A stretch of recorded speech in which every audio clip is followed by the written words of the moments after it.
I am joined by a football legend, Sunday Oliseh. 63 caps to his name with the Super Eagles of Nigeria. Scored 3 goals in his career. Who better to talk to us than the legend himself? Sunday, welcome to NTV. Thanks for having me. You're in Kenya. This is not your first time, right? No.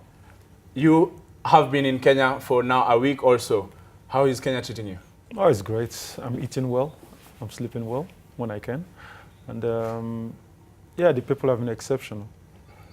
You've been on a clinic with a few players in Kenya, a few young talented players here and there. You were in Ligindogo yesterday. What do you make of the game here in Kenya? It's very promising. We had 80 kids yesterday of different age groups. We had like 24, 23 coaches we worked with. And we just like tried to share, because like the principal objective here is to like promote the Bundesliga itself and to share the benefits that the league can bring to our continent in general, and then the Kenya in particular. And I think that's I saw very talented players. There was a particular group of players that had one of the former coaches of national team here, and they really blew me up. Kenya has talent. We have one of our own, Victor Wanyama, who is also the Harambee Stars captain. Yeah. You know him. You've seen him playing with Tottenham. He started with in Scotland, Southampton. He's now with Tottenham. What do you make of him? Strong player. Strong player. And I personally like him because he has this attitude like, you wouldn't stop me from getting through. I will do what I have to do. And fits into a bit into what I used to do in those days. It's promising. But if I may add, I think it's promising, but Kenya has to act on it. You have captained the Nigerian team. You've played with the Nigerian team for a while, retired when you were 31. Yeah. Had caps with it, 63 caps, 3 goals to your name. Won titles, Olympic 1996, 1994 World Cup, 1994 Africa Cup of Nations. What do you make of the Nigerian team when you were with it?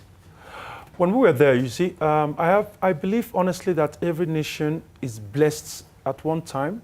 In a period of 100 years, you're blessed with a special generation. And I feel blessed.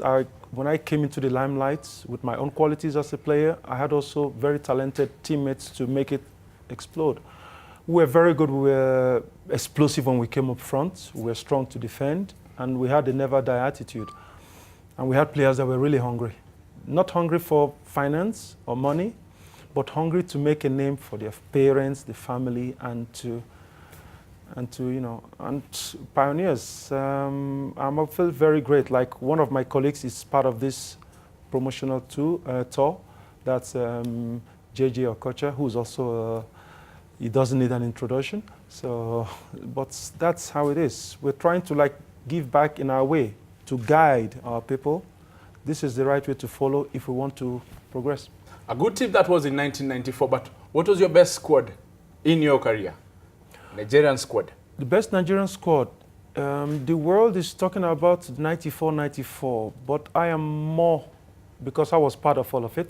I think the one where we were really, really unpredictable was the 96 set. That won we won the Olympics gold, beating people like Ronaldo, Rivaldo on the way up there.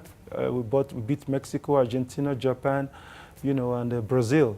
And so that was the best squad because technically exceptional. Mental-wise, because we won most of the games, the last 20 minutes of the games, very solid. And a passion-driven team. Talking of passion, 1994 squad. We also cannot stop not talking of 1994. You played in the final against Italy. In the final of the World Cup in 1994. Yeah. It was a tough final.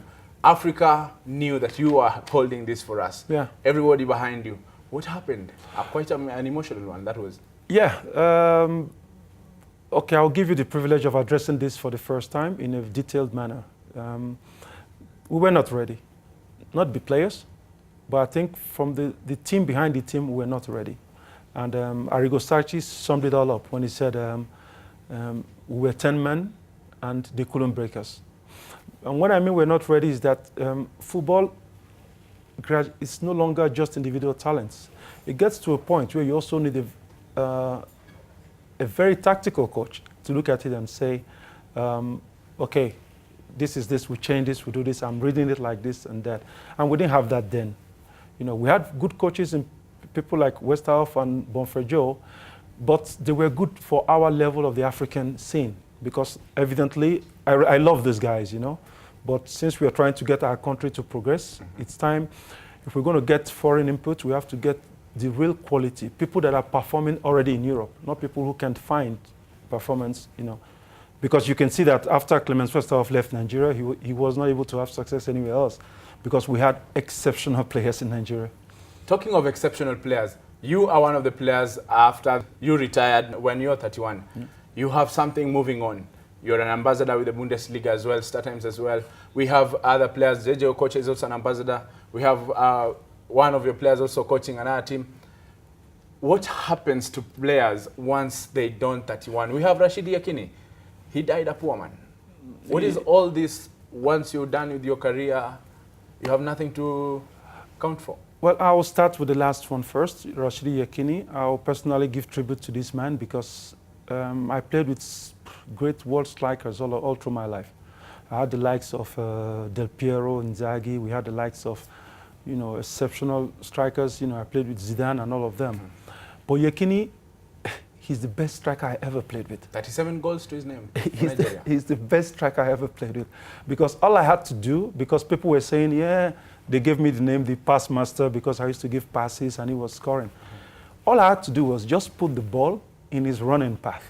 All he had, then you just look at the net, because he's going to shake. The man will hit it in. So that is the grateful thing. But as regards coming back to our retirement and how we get it on, my advice to young people is this. As a soccer player, when you're active, you get a lot of lazy time. When I say lazy time, I mean when you're not training, you are tired because physically you train, but at the head, most of us watch television and play games and all that. That is the time to prepare after football. You know, there's nothing wrong with it. My father put that in my family. So even when I couldn't study, I was also reading via syllabus, economics books and, you know, political books at home, you know, subscribe to Time magazine, you know, and all those things like kept me abreast. And I saw how successful players manage their career after football. So what I did personally was, the moment I stopped, I enrolled into education. I got myself a business management degree in Belgium. I did it, it was a fast course in the night. You know, we did that. And after that also, I also did 3 years coaching license. So it took a long time and it was very expensive, I understand. But I was trying to get myself, you know, to be, as regards credibility and the ability to stand up to anybody in the world and say, look, I know what I'm talking about because I played it and I also studied it.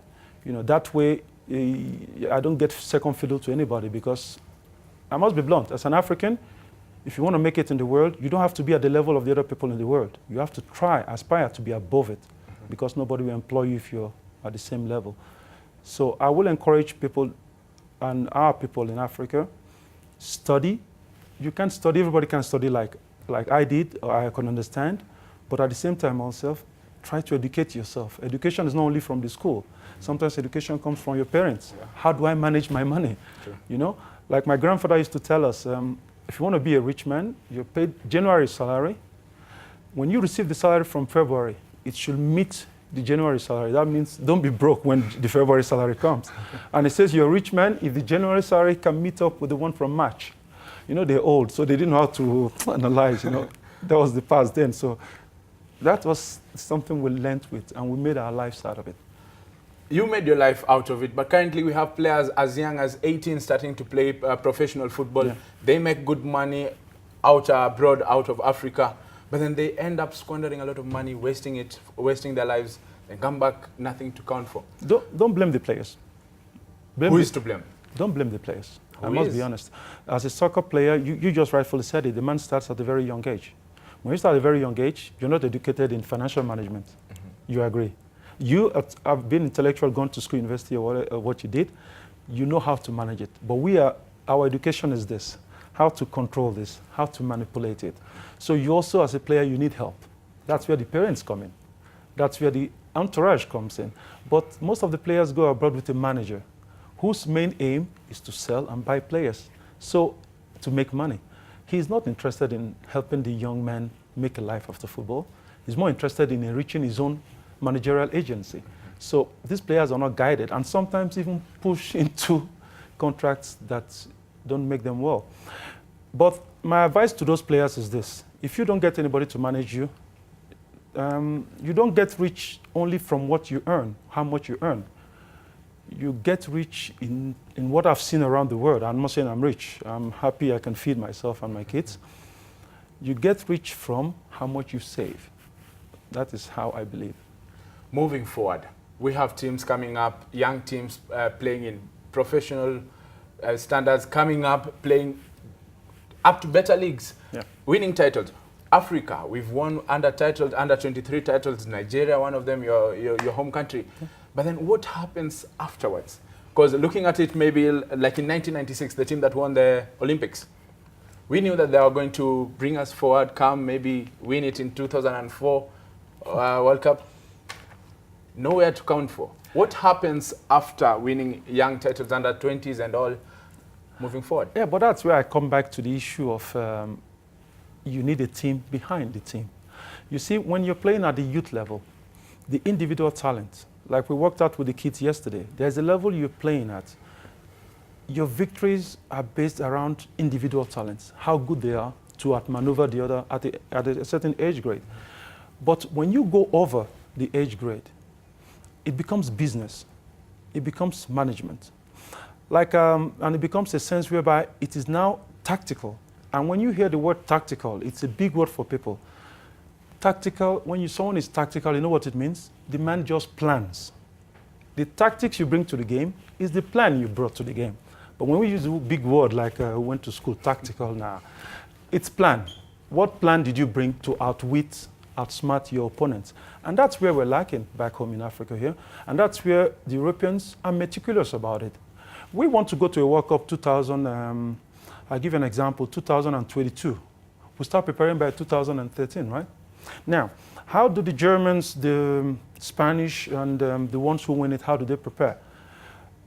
Will you believe me that for the 2022 World Cup, the Spanish are already preparing now, looking at the players from this squad, which of them will be too old to play in 22?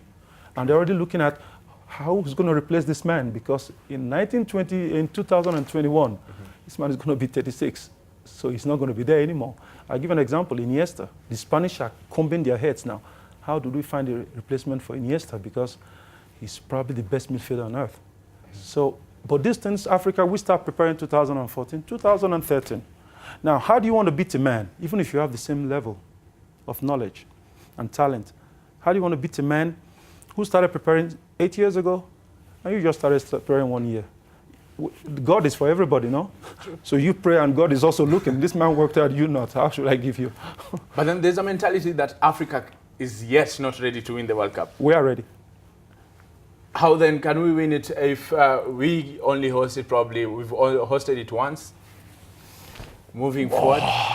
This hosting is overrated, man. The Germans went to win the World Cup in Brazil, where no European nation has ever done.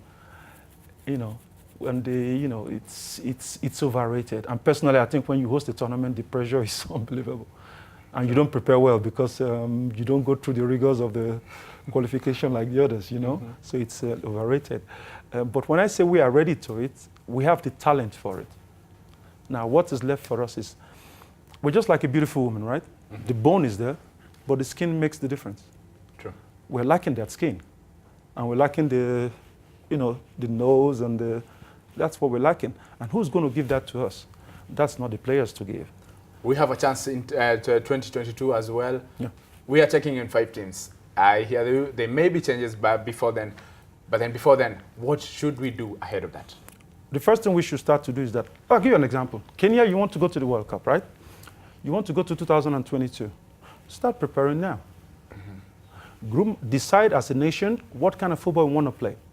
I think from what I've been seeing, you have not decided yet. You don't know if you want to play the possession football, you want to play the direct football, you want to play the mixed football, you want to play the pressing football, you don't know it yet. The moment you sit down together with your federation and tacticians, that's why I keep aspiring. A footballer cannot really manage. We need FA heads that are businessmen. But when it comes to picking a sports director for a nation, picking a coach for a nation, picking of tactical analysts for nation. There you need ex-footballers. But then you also have to educate them. Because the first thing I realized going to a coaching class is it is a total different world from being a footballer. Coaching is totally different from football. So if you want to go to the World Cup, start preparing now. And don't be bothered if you don't qualify for 2018, because your ambition is 2022. So that is how it works. You've played in Germany, Borussia Dortmund, you've played in Cologne, Bochum as well. You've played in Italy, Juventus, as well as Ajax. Is the issue of racism? Yeah. Has it been affecting you? Because we know a few players who've been affected by then. How did you manage to check on that? Well, the thing there is that you will get it, you know. I had it a lot all through my career, and I was able to manage it until once, and I broke once. That was when I was in Bochum, when I couldn't take the racist something, and I reacted. Okay. But then again, like I say, if my son did that when he came home, I will shake him, and I will congratulate him, you know. But the point I'm going to give you for that racism is this: don't make it your problem. Let it be the racist man's problem. As we finish, you're an ambassador with the Bundesliga. Germany, we have Leipzig giving Bayern Munich a competition. Who do you think will win this as we finish that? Are you asking my mind or my head? Both? Well, my head tells me Bayern will manage it better because financially and as regards managerial, structures, they are better. But when you're talking of my heart, I prefer Leipzig to win it. They are fresh, young, and it's something new. They may be the Leicester of Germany. I already blogged about it. I call them already the Leicester of world football. All right. You played for Borussia Dortmund. I'm a fan of Borussia Dortmund. Oh, finally. Not Bayern. Finally a smart one. So if you sign this for me, please. Okay. As we finish. Why don't you show it to our people so they see? It's a Borussia Dortmund jersey. Probably one of the best clubs in Germany, maybe. Started in 1909. Just a quick one as we sum it up. Okay. That has been the legend himself, Sunday Oliseh, telling us of his career. It was fun having you. Thanks, my Thank pleasure. you so much. My pleasure. Pleasure you go. Asante sana.